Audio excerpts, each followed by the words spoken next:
Arizona has consistently been ranked as one of the top 10 growth states for the last few years. We don't see that going away. And, if you're considering a move to Arizona, but you're not sure if you want to make the move to the Phoenix, Scottsdale area or up into the Verde Valley, Sedona area, today's video is going to talk about some of the different points in each city that you may want to consider before moving here. The weather is probably the most important reason to come to Arizona in the first place. We just have beautiful sunny weather most of the year. It is colder in Sedona. It does rain more than Scottsdale, but Scottsdale has the nicer winters and Sedona has the nicer summers because of to avoid the heat in the summer and the cool.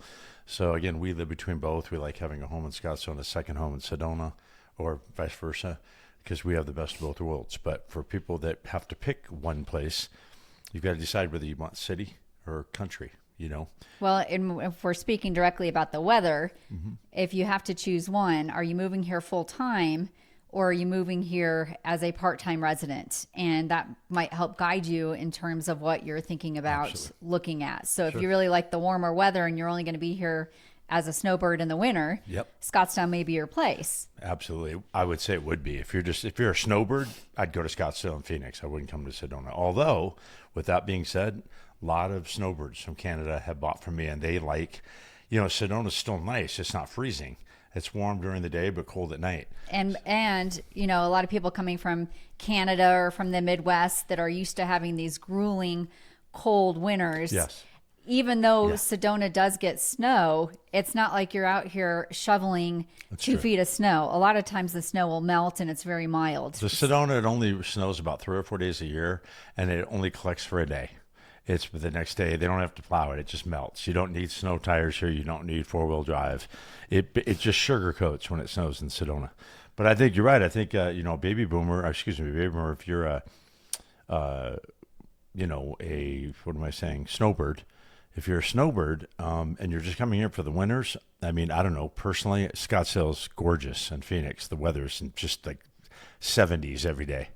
And then it'll be 10 degrees cooler here. So if it's 75 in Scottsdale, it'll be 65 here, except it'll get freezing at night here. Mm-hmm. Now, also on the flip side, if you're planning on using the property and coming out here full time, Sedona's mild temperatures they're in the 90s in the summertime, where in the Phoenix Scottsdale area, it can, go well over 100, 105, 110. And some days, on the most grueling days, it can get up to about 119 degrees. That's not very often. Again, maybe a couple of weeks out of the year, but that's kind of the give or take between both. And if you're somebody that's going to be coming here as a part-time resident and you may be using the home or property throughout the year, those are just some of the considerations to think about. Yep. I do think also that Scottsdale, the heat isn't that bad. The way we deal with it is we get up early. So if you go to bed early and get up early, it's actually beautiful at 5 in the morning. To go for a walk. The sun is up. It's like a red sunset in the morning or sunrise. So you just got to learn to take advantage of it. Then when it gets by 9 in the morning, when it starts getting too hot, you got to go inside the air conditioning. And then it's also nice at night to go sit by your pool, though. The hot nights down in Scottsdale in the summers, because you can swim in your pool and not even towel dry. You can sit down in your outdoor furniture and watch an outside TV out of the pool. It's really nice. You can do that at 10 at night. And something else that a lot of people from the colder regions aren't used to, but a lot of people in the Arizona, especially in the Scottsdale area, have during the summer. They have misting systems in their backyards, which help cool down those small areas. Almost about 10 degrees. So it is very helpful to have those. Also, it's no surprise, at least to us, that Arizona has become a really good climate for a lot of corporations moving to the valley. More specifically, we've got like a lot of semiconductor companies, the Taiwan manufacturing company that's been building operations up in the North Valley. They continue to do that. And I think their second phase has been extended out through 2027 and 2028. So, one of the reasons why a lot of companies like coming here is because of the tax reasons, and Arizona promotes a lot of the corporations coming to the valley. So if you are considering a move to Arizona and you are going to be still needing a job, obviously I think the Phoenix, Scottsdale metro area is going to have more abundance of jobs for you However, if you are in the tourism industry, Sedona Verde Valley would also be a wonderful fit, as well as if you're an entrepreneur in either area. The job growth here is on the positive side. I would say the Scottsdale Phoenix area has about a 1% more unemployment rate than the Sedona Verde Valley, and that's just because there's more companies out there. Also, in terms of job growth, I know, Mayo Clinic has expanded operations in the valley, and there's an area in Northeast Phoenix, Desert Ridge area, where it is, they are expanding there as well. So more jobs. They've got a college that, with a research operations team out there as well. So it's growing. And the Scottsdale area has had, I think, 25% job growth in the last 10 years. And with a lot of people moving to Arizona, what some people don't realize is our drinking water, which is kind of interesting. In the Scottsdale Phoenix area, I grew up in the valley, and we never really drank the water. There is a lot of hard water that has a lot of calcium and magnesium in it. So it can be really hard on your appliances and on your dishes. And it tastes terrible. It tastes terrible. And back in the day when I was growing up here, you could actually see like little deposits in the water. I don't know if you actually see that anymore. But what a lot of people do is they put water softeners or full house filtration systems, which I have. Yes, we have. In their houses in the Scottsdale Phoenix area, and that helps out quite a bit. I mean, you can eliminate it with a good like Aquasana, $3,000-$4,000 beautiful whole home purification. It's multiple charcoal filters, paper filters, and infrared and all that stuff. And I got to tell you, my drinking water down now tastes fine. I drink it and shower with it, and it's not an issue. But a lot of people do. They bottle in their water as well if they're going to be drinking it. That's part of it. But up in the Verde Valley in the Sedona area, you can drink right from the faucet, probably what you're used to. There are some areas in Clarkdale and Cottonwood in the foothills and Jerome where there has been arson slated in the water. I don't know how much there is. Very minute. But what some people have done again is they've put some sort of a purification system into their water just to, subside any doubts that they may have about the water. And just for fun, where we live in Sedona, our home in Sedona is in a really small Oak Creek Water Company. It's only like 3 blocks. It's a really small, and it has the best well. Like it's known throughout town. Like our drinking water here tastes great. So we're in a little nichey area with its own water. They're going to different level aquifers. That's what's happening. So it's better at certain levels. I have a feeling that this one is a deep, well, as opposed to other ones, newer ones. The airports in, Sedona, there's a private airport in Sedona, which is awesome. I mean, the elite can fly in here. It's mostly private, and helicopter tours and that kind of thing. The military aircraft come in and refuel here. It's kind of neat. But it's all private here. The runway isn't long enough for airline. You can take commercial airlines out of Flagstaff, though, 45 minutes away. A little more expensive, though, but they have like flights to LA every day and places like that. Phoenix, you're going to have Sky Harbor, and then you're going to have Kierland. We live near the private airport down there, Kierland. A lot of private jet, and again, no commercial, but Sky Harbor's really big. It's a major hub to be fly to Hawaii from and all around the world. I mean, if you look, it's pretty neat. But so to Paul's point, if you are somebody that likes to travel, or you travel for your job, and you're a frequent traveler, that might be something that you want to consider, because with Sky Harbor, there's also Mesa has an international airport as well that takes in and out a lot of flights. But we're about an hour and a half away from the Sky Harbor Airport up in Sedona. There's also, another airport up in Flagstaff that has more flights, but that is something to consider. You might have somewhere between like an hour to 2 hours to get to an airport. Whereas if you live in the Scottsdale Phoenix area, you've got about 30 to 40 minutes. There are a lot of business people in Sedona, though, that try to get together. They try to coordinate their travel. There's charter services. So they can take in a small plane from here straight to Sky Harbor. It's about a 20-minute flight versus an hour and 40-minute drive. And then you can just go to your airline. So, I mean, that's another way that people do. It's more expensive, though. I mean, that's not the cheap way. So if you're going to be really commuting a lot by airline, I think it would make sense to be closer to Sky Harbor. That's just my opinion. It's like Scottsdale. which is about 20 minutes from Sky Harbor. Population is a really big concern for you, or if that's something that, you really want to be in tune with. So Phoenix area right now, we're sitting at almost 5 million people. In the Scottsdale area, it's about 245,000. The Sedona Verde Valley as an entirety, it's about 70,000 people, and as well as Sedona being about 10,000 people. Scottsdale and Sedona, the median age is 58. In the Cottonwood area, in the Cottonwood Verde Valley area, it's 50.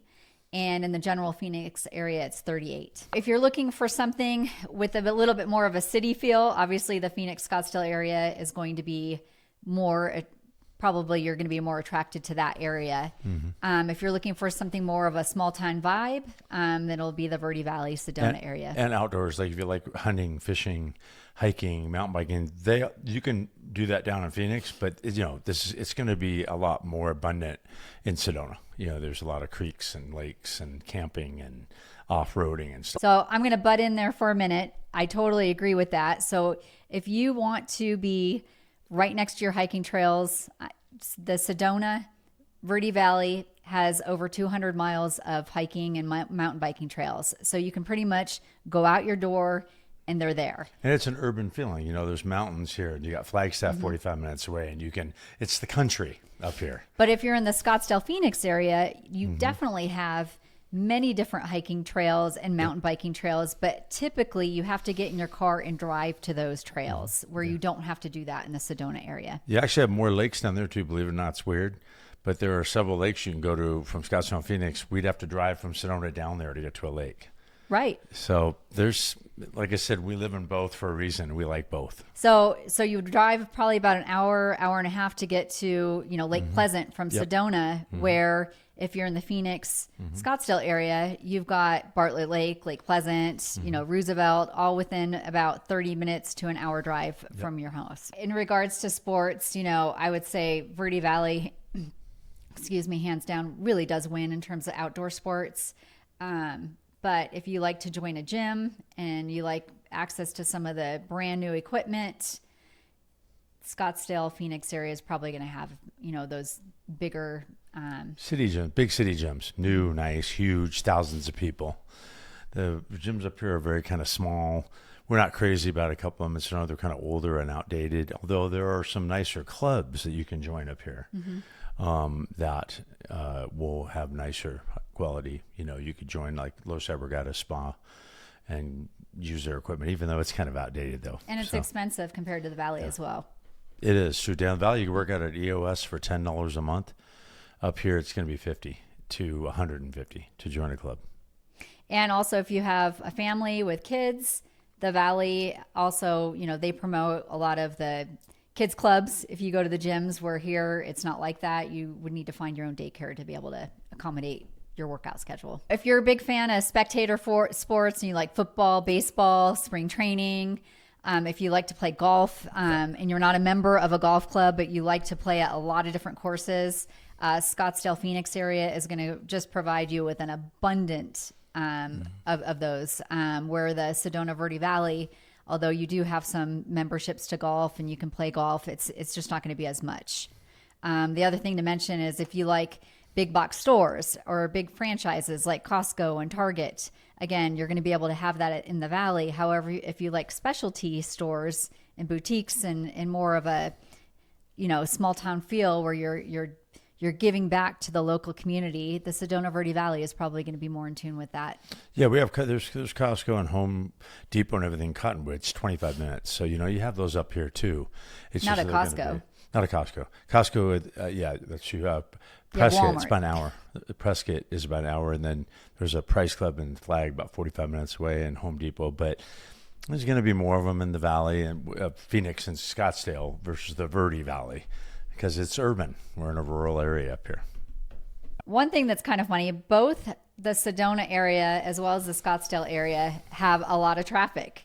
But what's different about each one of them is the Sedona Verde Valley, Sedona gets a lot of traffic on the weekends, and the Scottsdale area in the last 5 years has traffic really bad throughout the week, but it's getting to be worse every day as well. I don't think the traffic's bad at all. I'm from the Bay Area and Southern California.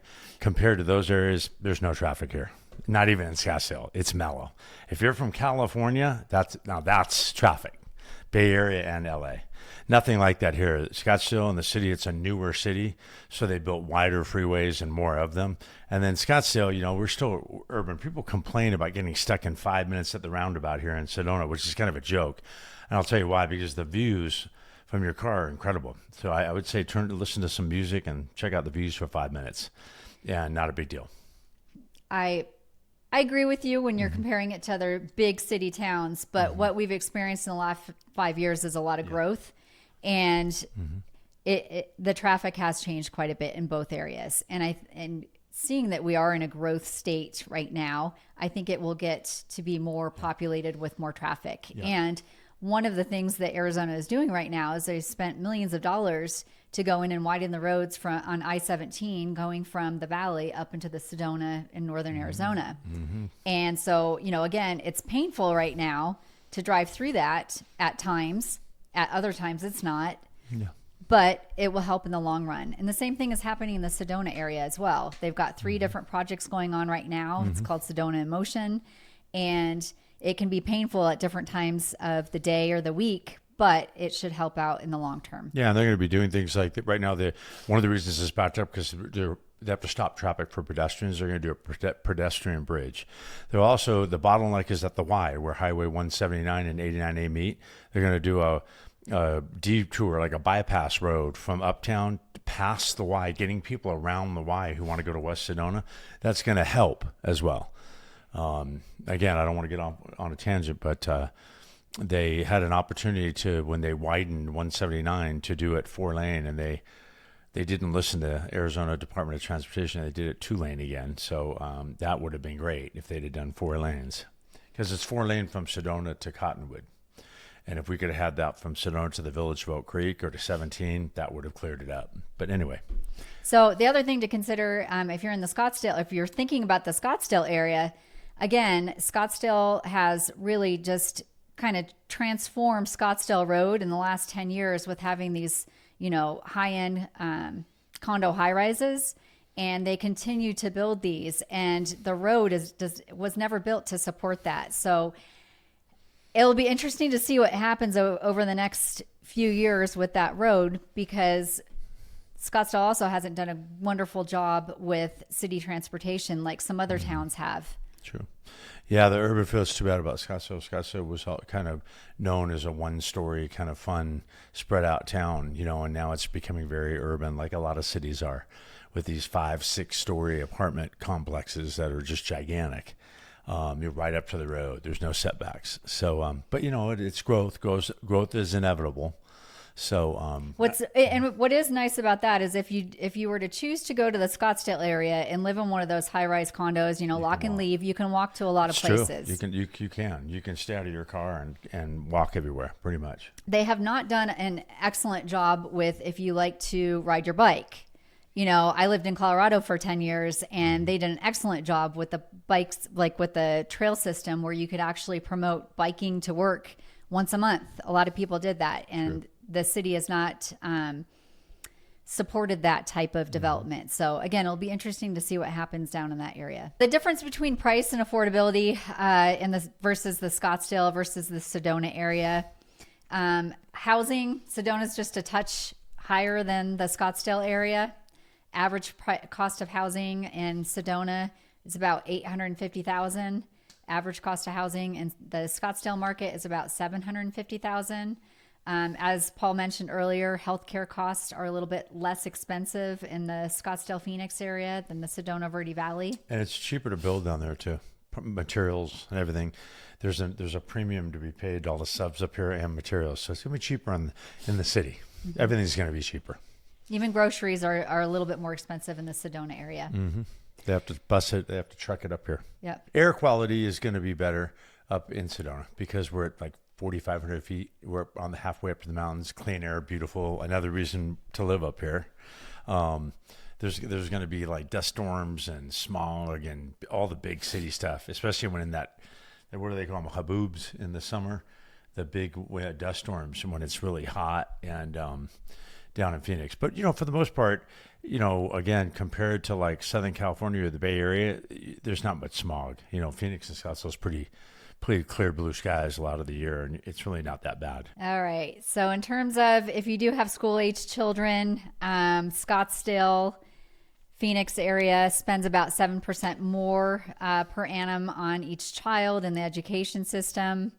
The Scottsdale, Phoenix area also has a smaller class size ratio than the Sedona area. And it being a smaller town in Sedona, Cottonwood, there are less schools to choose from, where in the Scottsdale, Phoenix area, you do have your home school, but you are also allowed to choose to go to a different school if they are accepting those children or more children. Well, we just told you all about the difference between Sedona, Verde Valley, and the Phoenix, Scottsdale area. If you like what you see or you want to see more information from us, push the like button below. Give us a call, email, text, whatever works for you. Happy to help you with all your real estate needs. What else? I mean, I think Arizona, there's a lot to offer in both areas. Absolutely. And as we talked about, there are some things that are very similar to each other, why people move to this state. And, it's just a matter of your personal lifestyle. Yeah. Both areas are wonderful places to be. I didn't realize how nice it was. I mean, I loved it here when I moved here from California, but it didn't really sink in how much nicer it was till I went and visited the Bay Area. Because now I go there and it's like or LA, and you deal with the traffic and the weather. You become accustomed to the warmer weather and the sunny skies and the sun being out every day in Arizona. So it is a really nice place to live, and that's why it's ranked in the top places to retire and move to. That's why it's booming. All right, so let me ask you two questions.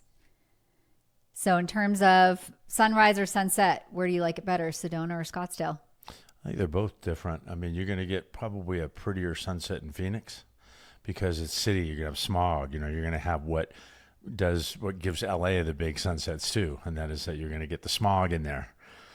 So I think it's probably a little nicer down in the valley, but sunrises and sunsets are beautiful in Sedona and Scottsdale. They're just different. Yeah, that's something that a lot of people that don't realize that Arizona truly does have the best sunrises and sunsets. That's pretty. It's really hard to compare it to other places.